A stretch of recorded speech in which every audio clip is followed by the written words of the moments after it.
ଦେଖନ୍ତୁ ଏ ଭିଡ଼ିଓରେ ଆଜି ମୁଁ ବୃହସ୍ପତିଙ୍କର ଯନ୍ତ୍ର ବିଷୟରେ କିଛି କହୁଛି। ଇଏ ଦେଖନ୍ତୁ ବୃହସ୍ପତିଙ୍କର ଯନ୍ତ୍ର। ଇଏ ଯନ୍ତ୍ର ଘରେ ରଖିକି ପୂଜା କଲେ କ'ଣ ତୁମକୁ ଫଳ ମିଳିବ।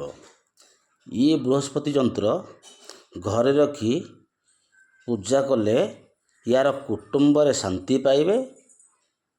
କିନ୍ତୁ ପୂଜା କରିବା ପୂର୍ବରୁ ଆଉ ଗୋଟିଏ କଥା ମୁଁ କହିଦେଉଛି। କ'ଣ ହେଲା ନା ଇଏ ବୃହସ୍ପତି ଯନ୍ତ୍ର ଯେଉଁ ଘରେ ଆପଣ ରଖିକି ପୂଜା କରିବେ, ଏଥିରେ କୁଟୁମ୍ବର ଶାନ୍ତି ପାଇଁ 8ଟି ମାଳା ତିଆରି କରିକି ଫୁଲରେ ୟାଙ୍କ ଉପରେ ଦେବେ। 21 ଦିନ ମାଳାଟି ରହିବ।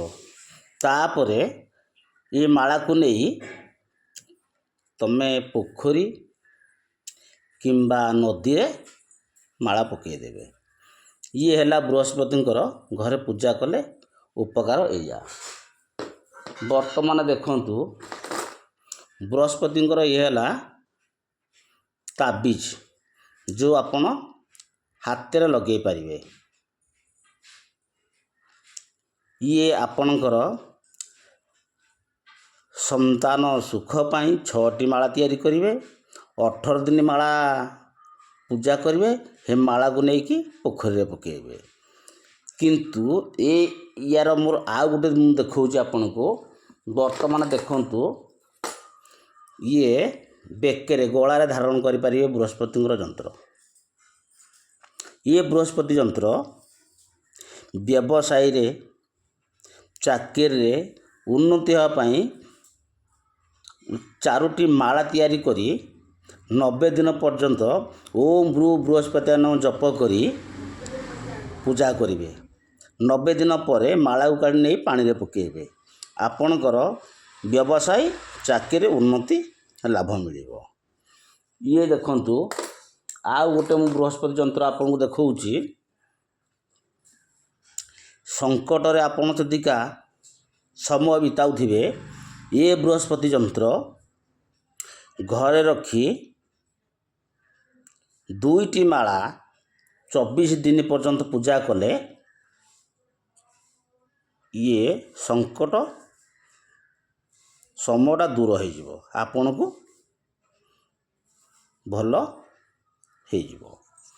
ଇଏ ଦେଖନ୍ତୁ ବୃହସ୍ପତିଙ୍କର ଆଉ ଗୋଟେ ଯନ୍ତ୍ର ଦେଖାଉଛି। ଧନ ଧାନ ଲାଭ ପାଇଁ 10ଟି ମାଳା ତିଆରି କରିବେ। 32 ଦିନ ଘରେ ରଖିବେ। 32 ଦିନ ପରେ ଏ ମାଳାକୁ ନେଇକି ପାଣିରେ ପକାଇବେ। ଇଏ ମନ୍ତ୍ର ବି ଜପ କରିବାକୁ ପଡ଼ିବ। ଓମ୍ ବୃହସ୍ପତାୟ ନମଃ। ଯଦି ଆପଣ ଇଏ ଯନ୍ତ୍ରକୁ ଘରେ ରଖି ପୂଜା କରୁଛନ୍ତି, କିଛି କାମ ନାହିଁ। ଯଦି ମନ୍ତ୍ର ନ ଜପିବେ, ଯନ୍ତ୍ରର କିଛି କାମ ନାହିଁ।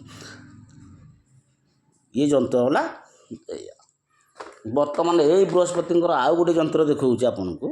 ବର୍ତ୍ତମାନ ଦେଖନ୍ତୁ, ଆପଣଙ୍କର ଯଦି ବିବାହ ବିଳମ୍ବ ହେଇଯାଉଛି, 12ଟି ମାଳା କରି 16 ଦିନ ପର୍ଯ୍ୟନ୍ତ ପୂଜା କରିବେ। ମନ୍ତ୍ର ହେଲା ଓମ୍ ବୃହସ୍ପତାୟ ନମଃ ଜପ କରିବେ। ଏ ମାଳାକୁ ନେଇ ନଦୀ କିମ୍ବା ପୋଖରୀରେ ପକାଇଦେବେ। ଆପଣଙ୍କର ମନସ୍କାମନା ପୂରଣ ହେବ। ବର୍ତ୍ତମାନ ଦେଖାଉଛି ଆଉ ଗୋଟେ ବୃହସ୍ପତି ଯନ୍ତ୍ର ରୋଗ ନିବାରଣ କରିବା ପାଇଁକା। ଆପଣ ଯେକୌଣସି ରୋଗ ହେଉଛି, କିନ୍ତୁ ରୋଗ ନିବାରଣ କରିବା ପାଇଁକା ଏ ବୃହସ୍ପତି ଯନ୍ତ୍ରରେ 7ଟି ମାଳ ପକାଇବେ। 7ଟି ମାଳ 21 ଦିନ ରଖିଲା ପରେ ଓମ୍ ବୃହସ୍ପତି ନାମ ଜପ କରିବେ। କିନ୍ତୁ 21 ଦିନ ପରେ ମାଳାକୁ ନେଇକି ପୋଖରୀରେ ପାଣିରେ ପକାଇବେ। ଆପଣ ରୋଗ ନିବାରଣ ହେବ। ବର୍ତ୍ତମାନ ଆଉ ଗୋଟେ ମୁଁ ଦେଖାଉଛି ଯନ୍ତ୍ର, ହାତରେ ଲଗାଇବେ। ଇଏ ହେଲା ତାବିଜ। ଇଏ ହାତରେ ଲଗାଇବେ। ସୁଖ ସମୃଦ୍ଧି ଓ ଶାନ୍ତି ପାଇଁ 6ଟି ମାଳା ତିଆରି କରିବେ।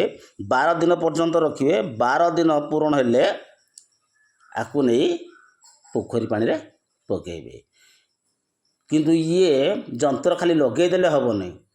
ଆପଣ ନିହାତି ଆକୁ ମନ୍ତ୍ର ଜପ କରିବାକୁ ପଡ଼ିବ। ମନ୍ତ୍ର ହେଲା ଓମ୍ ବୃହସ୍ପତାୟ ନମଃ। ଓମ୍ ବୃହସ୍ପତାୟ ନମଃ ଜପ କରି ଆକୁ ପୂଜା କରି ତାପରେ ଆପଣଙ୍କର 12 ଦିନ ସମ୍ପୂର୍ଣ୍ଣ ହେଲେ ଇଏ ଯେଉଁ ମାଳ ରଖିକି ପୂଜା କରିଥିବେ ବୃହସ୍ପତିଙ୍କ ନାଁରେ ମାଳ ନେଇକି ପାଣିରେ ପକାଇବେ, ଆପଣଙ୍କ କାମ ସଫଳ ହେବ। ଆଉ ଦେଖନ୍ତୁ ଭଲ ଜିନିଷ ଦେଖନ୍ତୁ, ଯେଉଁଗୁରାକି କୁଟୁମ୍ବ ବା ପାରିବାରିକର ଶାନ୍ତି ପାଇଁ, ସନ୍ତାନର ସୁଖ ପାଇଁ, ବ୍ୟବସାୟ ଚାକିରିର ଉନ୍ନତି ପାଇଁ, ସଙ୍କଟ ସମୟରେ ଦୂର କରିବା ପାଇଁ, ଧନ ଲାଭ ପାଇଁ, ବିବାହ ବିଳମ୍ବ ହେଲେ ତାରି ପାଇଁ, ରୋଗ ନିବାରଣ କରିବା ପାଇଁ, ସୁଖ ସମୃଦ୍ଧି ଶାନ୍ତି ପାଇଁ ଭଲ ଜିନିଷ ଦେଖନ୍ତୁ ଆଉ ଲାଇକ୍ ମଧ୍ୟ କରନ୍ତୁ। ବର୍ତ୍ତମାନ ଏତିକି କହି ମୁଁ ରହୁଛି।